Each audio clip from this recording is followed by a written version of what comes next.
And welcome to another recording of the Content Marketing Studio. We're back for another season to help you create better content faster. I am your host, Pascal Fintoni, and joining me today, my very special guest, Geoff Nicholson, performance and mindset coach. So Geoff, welcome to the Content Marketing Studio. Thank you for inviting me, Pascal. Glad to be here.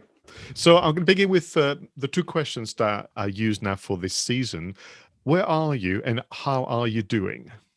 I'm from the northeast of England, Newcastle, so local, and I am doing great. Thank you. Doing awesome. So you are here today to help us explore a very important issue to my mind, which is the idea of we as entrepreneurs, team leaders, content creators, we are essentially, the engine behind the business operation, but also we are the engine behind content creation. And sometimes our very level of energy, our mindset, how we feel can also have a bearing on how we perform as a business owner and content creator. So that's why I wanted to have you with us today. Now, for our viewers and listeners, Geoff is essentially the entrepreneur's mindset coach, and we're going to learn a lot of strategies and techniques from him. But he's also a keen content creator. If I remind people that you are the author of the Kick Mediocrity blog series that you ran for many years, you're also the host of the Success IQ podcast, and you have also many coaching programs and so on. But you're here really to help us, tackle and invest into and protect our biggest asset, which is us. Can I ask you very quickly, how did you become this entrepreneur's mindset coach? When was the moment or the spark? I suppose realistically, the moment of that spark was January 2006, and I remember it because it was literally the moment I was in the car to commit suicide. And it was the moment I kind of went, I need to get my life on track, and not only just great, but actually what I would call exceptional. And how do I do that? And that really became the journey that brought me to this point to today, where I work with entrepreneurs all over the world. Right. So from that point on, you went on essentially a quest for information and strategies and tools. Yeah. Right. Yeah. So how many years between that moment and the launch of the business? How many years passed? One. Okay. So one. So I opened my business. Well, one and a bit. I opened my business in November the 10th, 2007. So that was when I realized that the skills I'd learned, I got my life back on track. I started to train in therapeutic and coaching disciplines, and then I went, right, okay, now it's my time to start working with people out in the world to share what I've learned from a personal experience, but then also the skills that I'd learned on that training journey as well.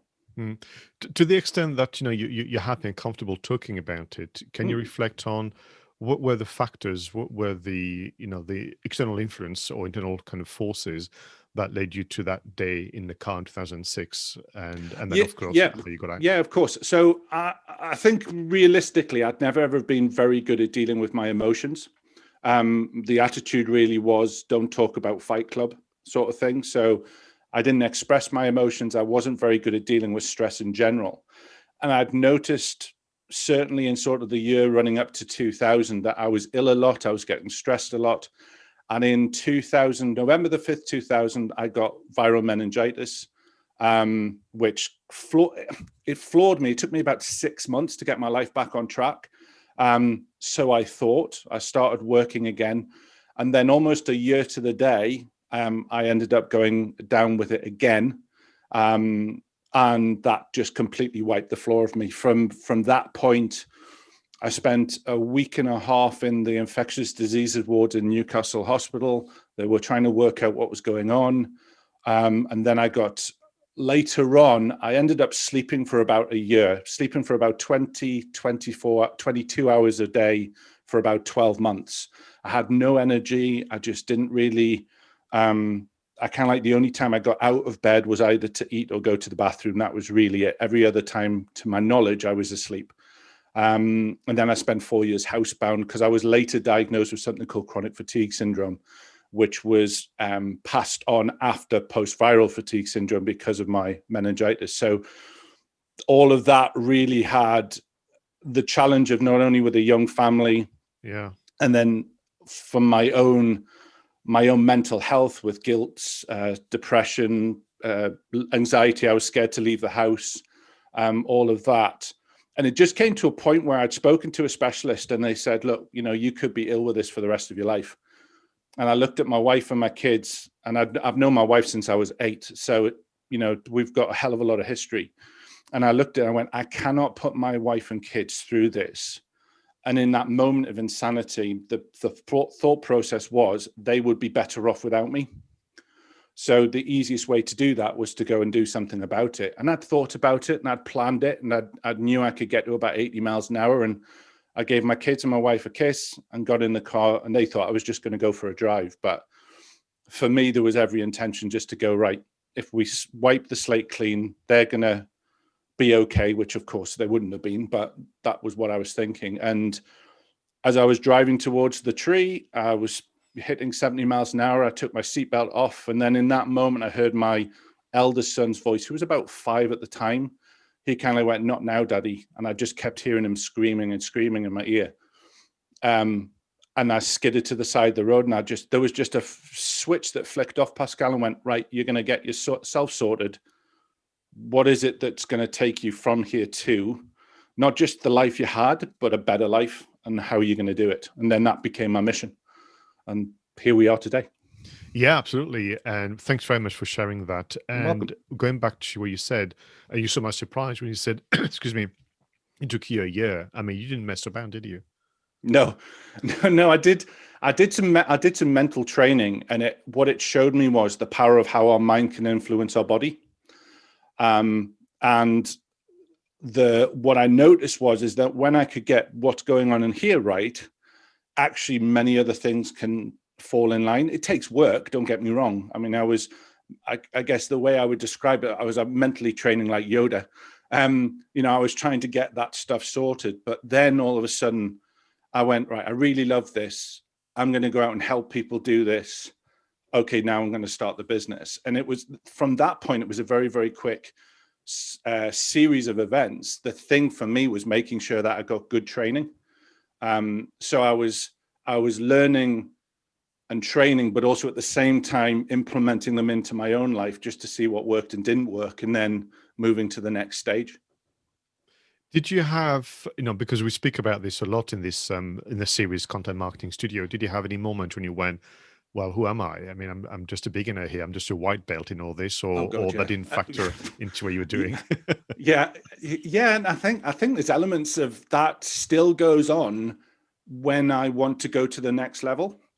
So whether I'm looking at upping production value, or whether I'm looking at moving from just speaking on stage to all of a sudden doing a podcast, there's a point where it's like there's that challenge that you will have with your inner critic and then your inner coach that goes, yeah, you shouldn't be doing this. But we have to understand that anything outside our comfort zone is going to immediately create our primitive defense response, which is don't do it. And I think, as Mel Robbins says, you've got 5 seconds to make a decision before you'll probably talk yourself out of it. So it's introducing those quick, okay, I'm going to do this and try, and having courage, because the part of the challenges of growth and developing a business and smashing through situations that we're going through now is having the courage to still keep moving forward, even though you may be the one that's saying, no, you shouldn't do this. But then there's that, it's kind of like Tom and Jerry with the devil and the angel on top of your shoulder. One saying you should, the other one saying you shouldn't. And for me, part of the mindset development is making sure that the coach is the one, or the angel in that scenario would be the one that says, no, you're going to do this. And if it doesn't work, just give yourself some feedback. So can we explore that then? Can we build on that, this idea of creating better online content faster to build the brand? And very often, in the case of my work, the individuals running the business are the very author of that content, or certainly it's usually within a very close team, even if it's a large organization. What kind of work could you do around not just performance, but mindset, to essentially get someone to be the best at what they do as an author? Yeah, so I think you have to understand that when you are not at your, let's just say, your optimal self, when you are not feeling good about yourself, feeling good about, what you are doing, there are certain systems within your body that start to malfunction or stop working optimally. So in a reality point of view, if you are getting yourself really stressed, and whether it's about content creation or just generally running a business, what you will notice is your cognitive energy will drop dramatically. And the real simple reason from that is that when we get stressed, we basically default to our most basic fundamental function. They might call it the lizard brain, or they may call it a different side of our brain. We respond just reactively. So because we're responding reactively, therefore we don't have a higher level of intelligence in some ways. It's not, you can't think about making, I always say to my clients, it's not about building a Scooby trap. What it's about doing is when you're sitting there, your question is, do I run? Is there danger? Do I freeze? Or, what is it that I'm going to do? And that's how you will function. So making sure that you are at your optimum level and you're always working on creating a higher level of relaxation and focus, should we say, what you're then actually doing is you're helping that brain, that creative part of your content creation, you're helping that function at its best level, which means that you're probably less likely to have mind freeze or brain fog. You're probably more likely to think of how solutions or content can interlace and interlink with other content that you are creating. Because quite often what happens is when we're in that high level, we're only focusing on a very, very small, minute bit, and it probably has got nothing to do with content creation. The other thing you've got to understand is that when we don't look after our bodies, as you said, rightly so at the very beginning, your most important asset to your business and to your life is you. Biggest lesson that I've ever learned, and I call this being positively selfish. We're taught not to think about ourselves, but actually what we've got to do is we've got to think and put ourselves first in order to make sure that our business does what we need to do. But even to a simpler level, we can carry on to that ultimate journey that we want to do. And actually, we aren't in some ways a hindrance to our loved ones, because they're not spending energy worrying about us. So it's making sure that everything is moving in the right direction. And quite simply, the best scenario of that is going into a plane and the oxygen masks coming down from the ceiling, is they teach you, or they say to you, what you have to do is put your mask on first. Now, as a parent, that is not my first response to do. And it's our response to go, we need to save the people we care for. But the only way they survive is if we look after us and we put our oxygen first. And I think if we use that as a lesson in life, we realize that actually our families, our business, our friends, whatever, they are going to be in a better place when they don't waste energy worrying about us, because they can focus on putting their own oxygen on first. And that for me is one of the fundamental key things about maintaining optimal performance to produce content in this scenario. Oh, thanks very much. Can I just, I was making notes. I wanted to go back to, you mentioned this high level of relaxation, which I know authors, artists, and filmmakers and so on, I always mention, that they would always be prouder of a piece of work because they have recollection that at that time they were what you call the high level of relaxation. So are there techniques that exist that can help, or that we can all try and explore? Yeah, I mean, I think some people will describe it as flow. That moment when you're just crystal clear on what it is you're doing and you're removing the distractions. So I think part of it is the mental training. So we're going to talk about a couple of things. And one of the things I would tell your listeners is, when you're looking at these strategies, you have to be prepared to push the ego aside, because some of the stuff, for example, let's talk about meditation. A huge, and even though it's growing in more and more popular strategies to use, there is a huge amount of people that will not try something because their ego is taking over and saying, look, I'm a 6'4" bloke from the northeast of England. If someone tells me to meditate, they're having a laugh, But what I would say is the the huge benefit of practicing meditation, and we're not talking saffron robes and everything else, you don't have to get your hair shaved. I'm disappointed. What you do have to do is give yourself 5, 10, 15 minutes and practice. Because what it's doing is, in that moment, it's giving and allowing you to have permission of paying attention to just you in this moment. It's the bit that it's the only bit you can control. We can't control what's going to happen in 5, 10, 15 minutes. But what we can control is what's happening right now. And when you can learn that, actually, if I can get myself into a peaceful and relaxed state, or into a state of focus right now, actually what then's going to happen is my brain is working at its most optimal level, and then you can go and get on with your work. So if I'm thinking about looking at building a new season for my podcast, or thinking about videos I want to create, I will generally go and meditate first to bring my, if you want, higher self, or my level of my mindset to a balanced state, which means that if you're getting worked up about something, you're not going to be in there. So you need to bring it down to back to where it needs to be. Remembering that our body and our brain always wants to be into a state of what they call homeostasis. The problem is many people don't live in that. They think they thrive on high levels of stress, but we can only cope so much to that. But when we give ourselves that opportunity to just get focused and be in the moment and practice that, bringing our attention to right now, all of a sudden, at least certainly in my experience, our ideas can flow more freely. And in those moments, it's, for me, I would recommend that that's when you capture the data. That's when you start thinking about, oh, what was I thinking at that moment about those episodes? And whether it's recording them on audio, or if you're a writer, write them down, but just allow yourself to collect the data. And you can use simple apps for this. You could use Calm, or you could use Headspace, or there's another one called Insight Timer.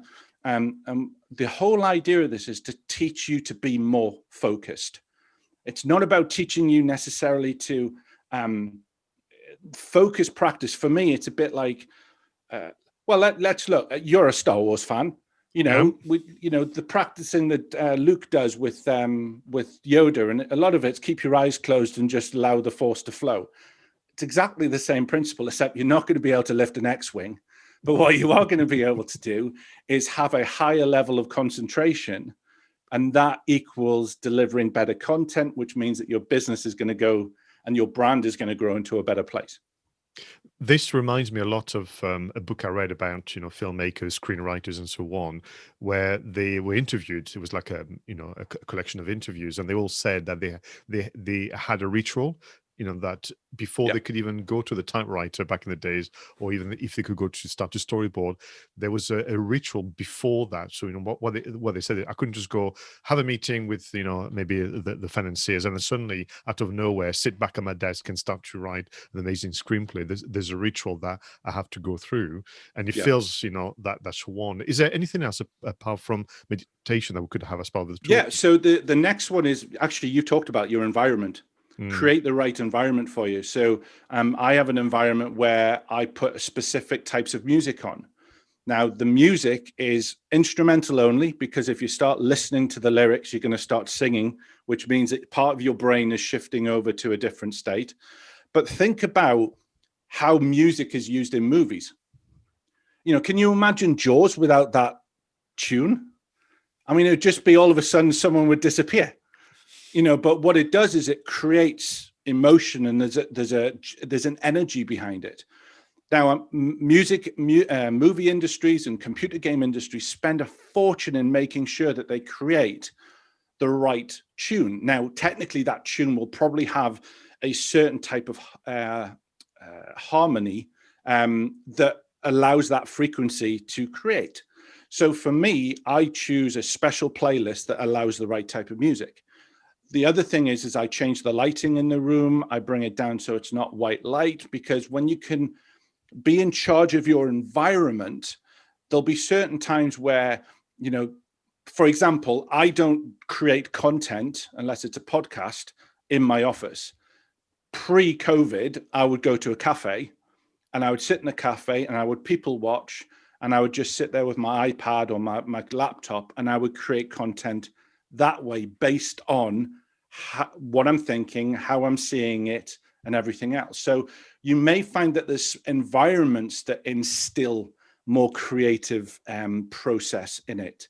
Or it might be that you just need to get your office into a bit of a different state, put on a candle. I know that sounds a little bit whoa, but essences and smells are the fastest thing that gets to your brain. So if you smell something that probably will remind you of your childhood, you'll instantly be taken to that place. So create the environment that relaxes you, because when you try to force content out, the chances are you're probably not going to create great content, or you're not going to create content at all. So I think your environment and actually reducing your focus is probably the biggest ones. And I think one thing I want to highlight, Pascal, is it doesn't have to be complicated. These strategies are easy, but the results can be massively multiplying to the results that you want. And I think the third one, if I can share a third one, the third one is you have to work on yourself. You have to be willing to work on yourself. That's I mean, I've done 151 interviews. I've probably interviewed 200 plus. Very, very rarely out of all of them do I not find people don't dedicate a huge amount of time to self-development, because they know that this is the vehicle that's going to create their success. Well, the whole body ultimately, but the head is the thing that's going to lead the way. And any fear or doubt or, self-belief problems or lack of creativity, you're not going to do it. I mean, it's like, not normally does someone have a monkey with headphones on, but that's, for me, that's my environment to help me go, okay, this is what we're going to do. So environment is a big one as well. No, I'm glad you mentioned it, because actually at the heart of the naming and labeling of this series, and indeed my program, the Content Marketing Studio, was actually creating that environment. And I was kind of arguing with my clients, and I kind of felt it even as a team leader when I would say in the early 2000s, we were starting the journey of becoming content marketers, although the term didn't exist then. And I just had the sense that the office, the way in which it had been set up, which was essentially arcing back from the 90s, just wasn't quite right. It was just basically a square room with neon lights, with desks, that basically you really got. There was nothing in there that would be truly stimulating. And in fact, very, very quickly, my writers, because at the time it was mostly writing for the web, they were starting to ask if they could work from home, which I think gave me some of the inkling into. And that was also what I learned is about time and timing. So I coined the term the blogging clock, but this idea of know when you are at your best throughout the day. And just because, we're still, although the pandemic has broken the mold really, but we're still in that 9 to 5 mentality. I can't now, the team leader, go back to somebody, you must create this article and it will be done by 3 p.m. if it's not actually in line with their own kind of blogging clock. So I think self-awareness, you're right, is important in there. Yeah, I like that as well, because I think there is a huge importance about being continuous in creating your content, because I think that if you just do it once in a blue moon when the wind is right and the moon is in the right place, the problem then is you're not training your brain to automatically go into that mode. So looking at your calendar and going, I'm going to train myself to create content at this time, I think is a great way of preempting that routine, as we talked about before, because as you say, there is a huge importance in creating routines. It helps our brain understand what we need to do. It also is, if all of a sudden you just go, right, I'm going to create content, there's a shift in what your brain needs to do, because although it doesn't exist, we normally talk about the brain in a right and a left. So in order to engage your right brain activity, you have to help it on its way. And teaching it that on a, as much as it sounds stupid, but on a Monday at 8 o'clock in the morning, I'm going to be creating content for an hour. All of a sudden is one, you know exactly what you're going to be doing at that time, and you can schedule around creating content. If you just go, well, whenever the weather's right, I'll do that. What you sometimes find is that literally in a month, you may only have 2 slots to create content, because you haven't purposefully, with intention, gone, I'm going to create content. And I think then the other important thing is introducing the processes and systems that allows you to produce the content. So I openly share with you, I'm dyslexic. So when it comes to writing, for me, it's like drawing hen's teeth. It's not something that comes easily to me, but it's being able to look and create the processes that allow me to still create content.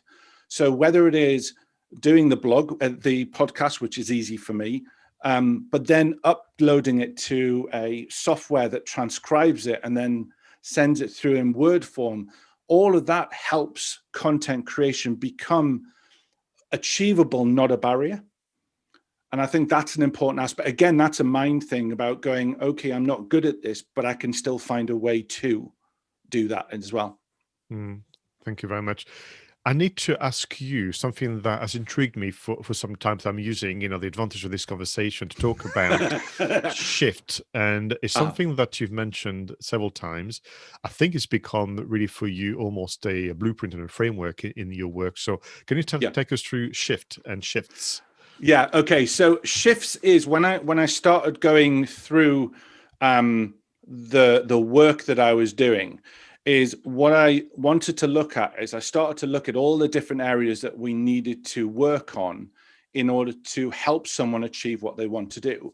Because when you think of it, everything that we do, when we go from stage 1 to stage 2, we have shifted in something. We have shifted in our capabilities. We have shifted in our understanding.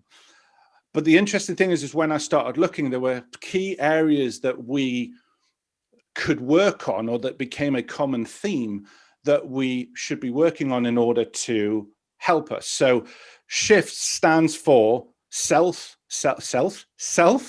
help, health, income, family and friends, time, and support. So if we think about that, when we think about, again, our most important asset is us. So we should be working on us first.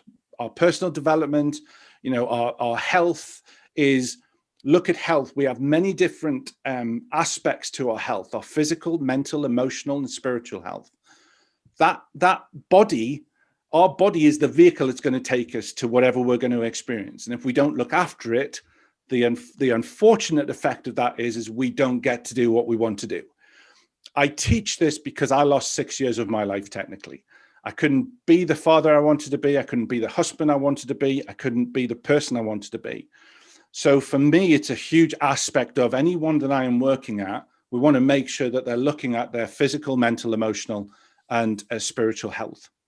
Income. Well, whether we like it or not, income is what makes life easier. We might not want to have it as the be all and end all.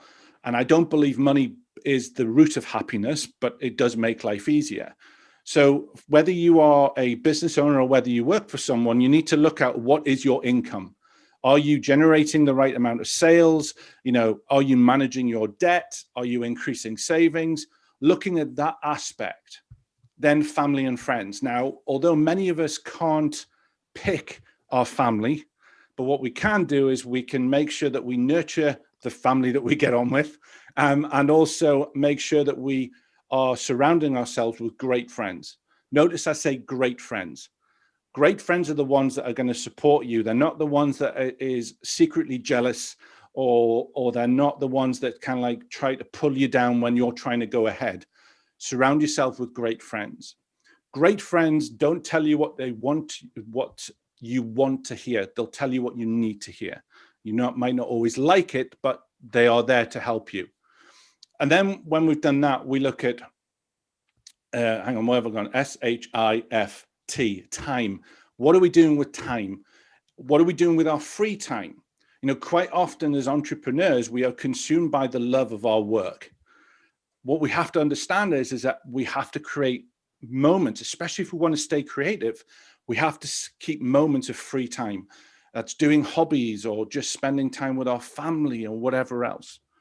But then the other aspect of time is productive time. That's not about sitting in front of a computer and wasting several hours just going through the droll of stuff. It's making sure that we are using our time wisely in order to achieve the results that we want. And that's introducing systems or processes, or looking at things like the Pomodoro technique or stuff like that allows you to go, the work that I need to get done will get done in its best possible way, and I'm going to stay very productive when I've done it. An easy way to do that is give yourself start writing a timesheet, like you're probably used to if you've ever been employed or not. It gives you an idea of what time you are wasting. We know that works because what happens is when you start identifying that you've just spent 14 hours in a week on Facebook, you start to go, hang on, I'm wasting this huge amount of time. And then the final one is support, creating the support structure that allows you to grow. So it will look at your virtual team. You'll look at your associates around you. You may have a coach or a mastermind group. And then the final aspect of that is your cheerleaders. They are the people around you that just go, listen, Pascal, whatever you want to do, I am behind you 100%, but I will challenge you in those times, because we want to make sure that you are going in the right direction. You've really thought it out, and you're not just, going on a whim because you saw some good idea on YouTube or something. So ultimately, that is what Shifts is. It's helping you get focused on the key areas of your life in order to identify where you are and how you need to work on them in order to move forward. Because then all of a sudden, as you start looking at a life and going, right, I'm in a good place. I'm looking after my health. My income's healthy, or at least I know what I need to do to start building that up. I've got great family and friends. I'm working on my time. I've got free time where I'm doing hobbies or watching movies or whatever the heck it is. I'm actually really productive with the time I've got, which means that possibly you don't have to work the traditional 8 hours every single day. And then you look at the support structure as deep down that there's a group of people moving you forward. And that if there's an issue, you can go to a trusted group of advisors and go, this is what I'm thinking. What do you think? All of a sudden is then you start identifying from a point of, I'm moving in a great way forward to achieve the goals. So that's ultimately where Shifts it goes. It helps you identify what goals you need to work on as well. I am so glad I've asked you this question. It's been on the list of things I say. If time allows, I want to explore that with you. And thank you. It's been really You're welcome. good and very You're welcome. insightful. Time is against me to pick at all of them, but I do want to actually explore with you maybe support. Okay. Because and particularly within the context of a global pandemic. So this is essentially what has happened to all of us. We've had to completely live very, very differently. Some of our kind of points of reference and our rituals have gone, and we need to kind of bear on that. But also, people have been working on their own, perhaps a lot more than they would have in the past. And I think for me, I have this mentor when I work with my clients around online marketing. What I said to them is, what we're trying to do here, what we're trying to do, which is to build your brand via the internet, is far too important to try and work it out on your own. And where possible, you have to be part of a collective of people who are also trying to work it out, and that can support each other. When it comes to support, do you sometimes find that people have different groups? So there could be one for professional, one for personal, one for something else that they're looking into. Yeah, I do. I think what I find is that you're absolutely right. That it depends on whereabouts they are. So for me, I'm lucky because most of my friends are business owners who do very similar things to what I do. So we have loads of different common interests. The truth of the matter is, it doesn't matter where the support is coming from, as long as you make sure that you have got a support network around you. I mean, you highlighted about what's going on in the world right now. There is no more important time to have people understand that they're not on their own. Whether it is that from a mental health point of view, for those people who, are on their own and working from home, there is that important need to get out. And I would say looking at Instagram or Facebook is not support. It's communicating with people who you care about, who you respect, and who are kind of like going through a similar thing. I think the important thing is when you are doing that, you make sure that you don't spend your whole time focusing on what's not working, because what that then does is it just drags you and drags you down. You make sure that when you are talking, there's a purposeful reason for the content that you're talking about. So always end on a positive, because the last thing that you want to be thinking about, when I've spoken to you, Pascal, the last thing I don't want to think about is, I don't want to think about how rubbish life is. What I do want to think about is, what great conversation we've had, or, something to do with that. I think that then what you're doing is you're not only managing the environment around you and understanding that you're not on your own, but also the important thing is you're still working on yourself at the same time. So you're benefiting, and you're also working with that other person's self as well. So I think, we do live in an amazing time where we've got things like Zoom or, Facebook chat or whatever it is. But what you've got to do is you've got to understand that requires purposeful action. Don't think that someone else doesn't really want to have a talk with you. Reach out and see if they want to have a talk with you. Don't think that you can't just ring up and go, I just want to shoot the breeze. Interestingly, I walked into my son the other day, and one of his friends was having a bit of a bad time in uni. So he was up till 3-4 o'clock in the morning talking to him on Xbox Live, just having a chat and shooting the breeze. They weren't playing games. All they were doing was talking. And, as I said to my son, I'm proud of him that he just went, okay, I'm just going to have a chat. I'm sure he wanted to go to sleep. But, I'm pretty sure there was probably alcohol flowing, but, he just wanted to do. And I think the support mechanism more than ever is hugely important. And we have to learn to build that around us. Quite often we don't take the time to build the right support. Again, be positively selfish, make sure it's a win-win scenario, but build that team around you that you would want to have, even if you didn't have to go into work because everything was looking after itself. Just build the team around you, and build a group of friends who you can ring and just shoot the breeze with them, and you'd love doing it.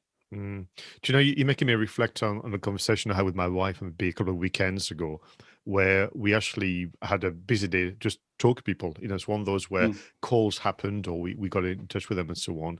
And we realized that months had gone by without talking to those individuals and couples and families.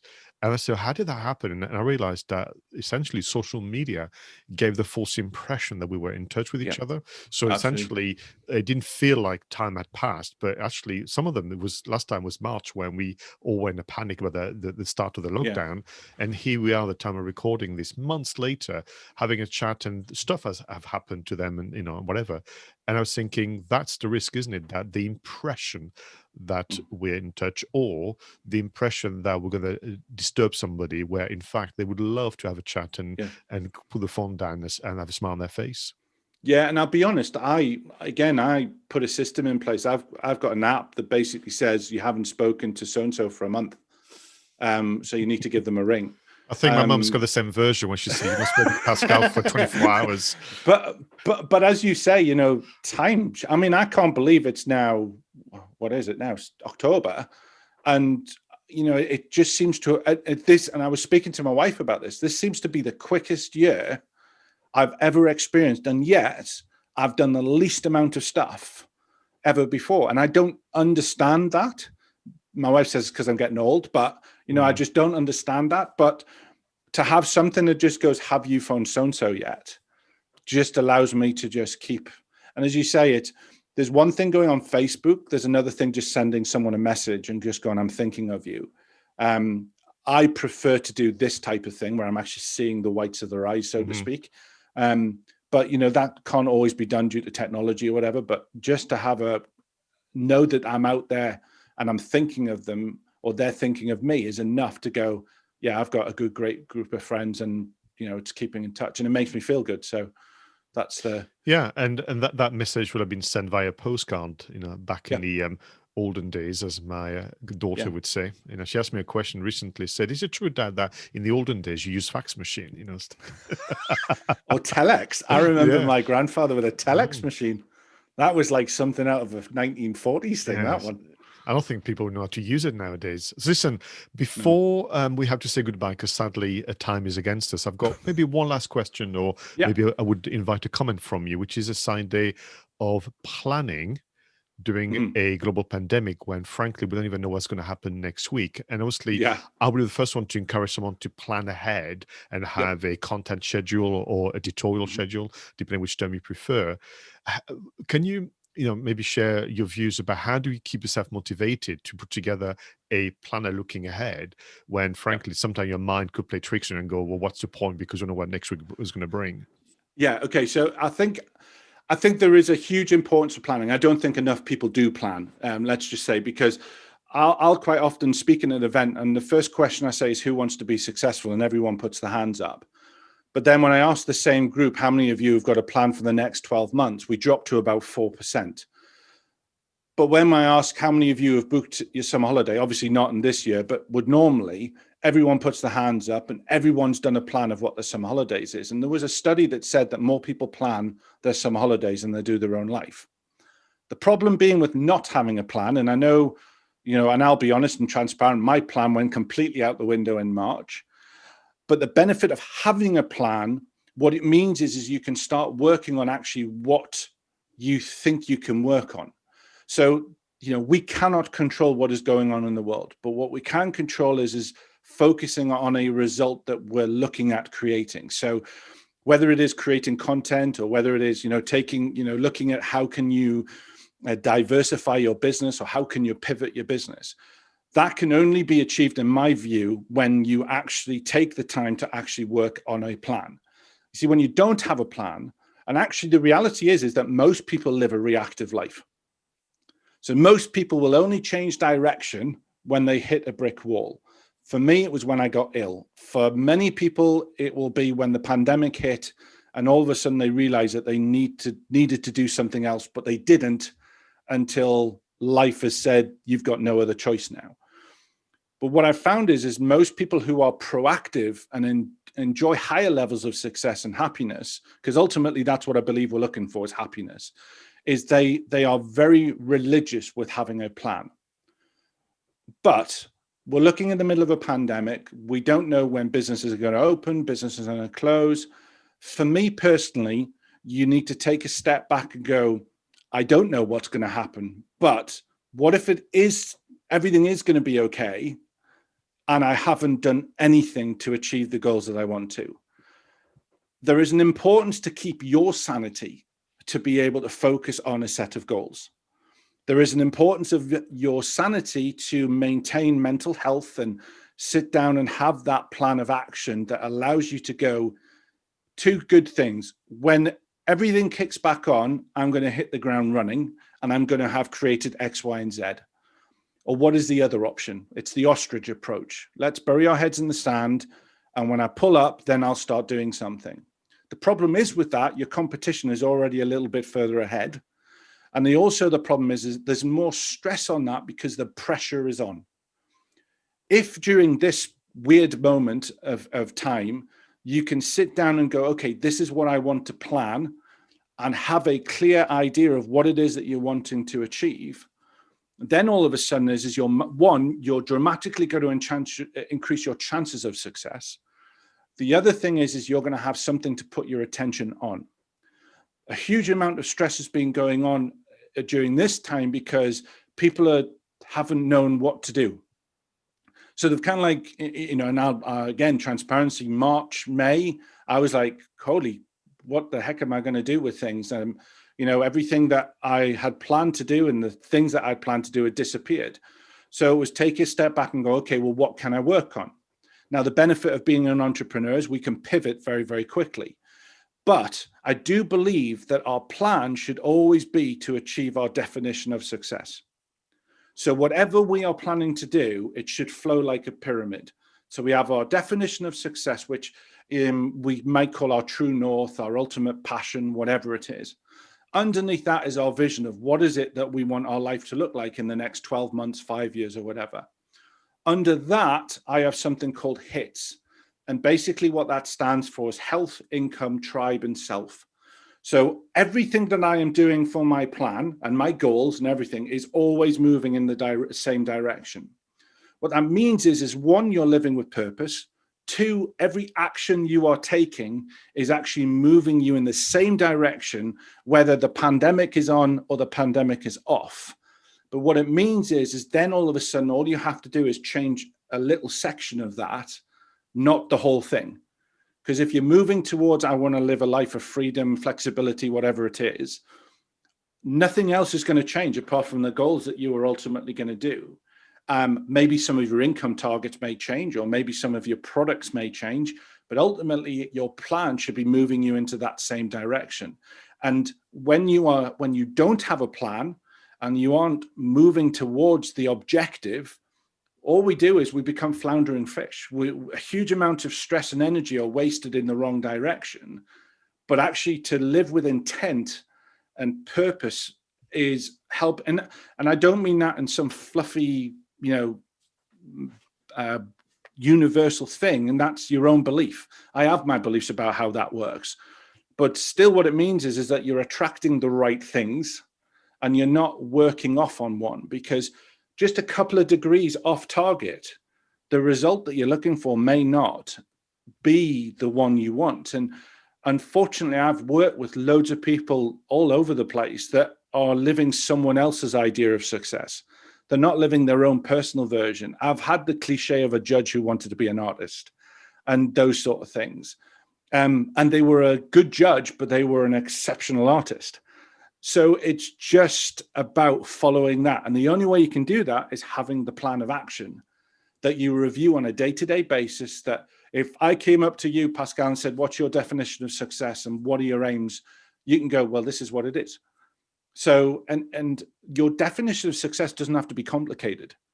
To live with flexibility and freedom will mean something to every single person, something different. But to you, it's the most important one, because it doesn't matter what anyone else thinks. But then what you're doing is you're setting your goals, your plan, your purpose, your vision. Everything is moving in the same direction. And the people that you will attract in your support network are going to be there to go, why are you off on that way when you should be going this way? And that's the key thing for me. Wow. Well, listen, this has been a great reminder of those lessons, because, for everybody listening, sometimes we are getting distracted. We are getting, kind of our vision is taken off course a bit, and you go back to read again that document. So what I do every December, I write a one-page document to myself about, okay, what is it that I still want to do? What is it that I'm going to do this year, and so on. And I think you're right, but also back to the term of happiness, I've been feeling that this year in particular, people have been doing content that actually makes them happier, whether it's actually in professional settings as well as one which is more of a hobby or a passion project. So what we have is the content is becoming more diverse, more fluid, more conversational in nature, and I think as a result, many individuals and companies have grown quite substantially. Listen, unfortunately, time is against us. We have to say goodbye very soon, but I can't let you go without you taking part in the content marketing studio quiz, something that I invented recently. Simple questions to kind of get to know you a bit more. So if you were to have a Zoom call, Geoff, with a famous person, be it from the world of business, science, or entertainment, who would you invite on the Zoom call? Can be more than one. You can have more than one because you're a special guest here. The Rock and Tim Ferriss. Wow. I want to be listening to that. Excellent choice. That's very good. If you could have your own online private concert, maybe via Facebook Live, who would be the band or the artist playing for you and the family? Oof. Queen. Right. It would have to be Queen. Yeah. I don't know whether my family would like that, but I would be pretty content. That's excellent. Well, since you have this online concert to enjoy, you're going to order some food for the family. So what kind of food would you order for you and the family to enjoy the concert? Oh, wow. My wife would have to have something healthy because that's just my wife. I would probably just have some giant pizzas or something from New York or something. Oh, yeah, absolutely. Now, listen, if you were to have your own radio show, what would you talk about and who would be your co-host? I would talk about what I talk about, which is success. I probably wouldn't choose anything else. My co-host,